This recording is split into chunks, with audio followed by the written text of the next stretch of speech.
ராஜபாளையம் மற்றும் அதன் சுற்றுவட்டார பகுதிகளில் தற்போது இடி மின்னலுடன் கூடிய கனமழை பெய்து வருகிறது. தூத்துக்குடி மாநகர பகுதிகளிலும் தொடர்ந்து தற்போது சாரல் மழை என்பது பெய்து வருகிறது. இது பற்றி கூடுதல் விவரங்களை வழங்குவதற்காக செய்தியாளர் ஜெயக்குமார் இணைகிறார். அவரிடம் பேசலாம். ஜெயக்குமார், விவரங்கள். தூத்துக்குடி மாநகர பகுதியை பொறுத்தவரையில காலை முதலே இடி மின்னலுடன் மேகமூட்டமாக காணப்பட்டது.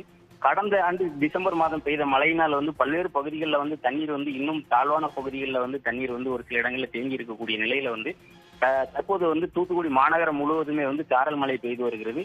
அது மட்டுமல்லாமல் கடற்கரை பகுதியை ஒட்டியுள்ள பகுதிகளில் காலை 7 மணி முதல் பரவலான மழையானது பெய்து வருகிறது. கால்டுவெல் காலனி, தெல்சினி காலனி, ராஜபாண்டி நகர் போன்ற பகுதிகளில் மிதமான மழை பெய்து வருகிறது. இதனை ஒட்டி குடியிருப்பு பகுதிகளை ஒட்டியுள்ள தாழ்வான பகுதிகள் மற்றும் சாலைகளில் தண்ணீர் தேங்கி இருக்கிறது. தற்போது தூத்துக்குடி மாநகரம் முழுவதுமே சாரல் மழையானது தற்போது பெய்து வரக்கூடிய நிலையில உப்பு உற்பத்தி மழை காரணமாக 2 மாதங்கள் உப்பு உற்பத்தி நிறுத்தி வைக்கப்பட்டிருக்கும். தற்போது அந்த உப்பு உற்பத்தியை துவங்கக்கூடிய சூழ்நிலையில இந்த மழையானது உப்பு உற்பத்தியை மீண்டும் துவங்க முடியாத சூழ்நிலையில இருக்குது.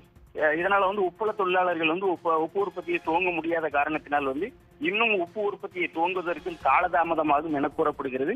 இந்த மழை மக்களை மிகவும் மீண்டும் அவர்களை கவலையில் ஆழ்த்தி இருக்கிறது. இதனால் காலையில் பள்ளிக்கு செல்பவர்கள், வேலைக்கு செல்பவர்கள் அவதிப்பட்டு வருகிறார்கள்.